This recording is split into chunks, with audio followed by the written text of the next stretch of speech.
আসসালামু আলাইকুম। ওয়ালাইকুম আসসালাম। আমি বিশিষ্ট একটা চাচাকে এই পেয়েছি, এসআই নিয়ে কিছু আলোচনা রাখবেন, বক্তব্য রাখবেন। এনার বাড়ি এই বালিগাদায়। এই চাচা কিছু বক্তব্য রাখবেন। চাচা, আপনার নামটা কি? আমার নাম মোহাম্মদ মোর্শেদ আলী মোল্লা।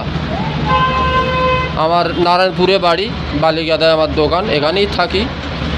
তো মানুষ এসআইআর নিয়ে খুব চিন্তিত, বা তারা কি করবে, দূরদিগন্তের মানুষ বা যারা ছোটোবেলায় মা বাবাকে হারিয়েছে তাদের কোনো অস্তিত্ব নেই, সেই আগের ডকুমেন্টস নেই, তো তারা কি করবে চিন্তায় ভেবে পায় না, আত্মহত্যা করছে।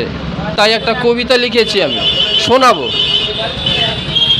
এসআইআর আসছে তেড়ে, এসআইআর লুকাবো আর কোথা, আকাশের তলে যেথা যায় তেড়ে ধরে সেথা,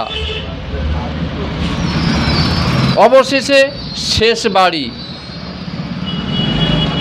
সরি অবশেষে গলায় দড়ি, যেতে হচ্ছে শেষ বাড়ি, সব প্রমাণপত্র কাঠ ফেল হলো, চিতার কাঠ মুক্তি পেল।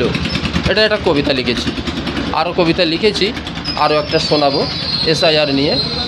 দিচ্ছে ছাড়া, এসআইআর দিচ্ছে ছাড়া, বলে তোরা একটু দাঁড়া, প্রমাণপত্র যত আছে এবারে বার কর, দুষ্কৃতি আর দুর্নয়ন তেড়ে তেড়ে ধর।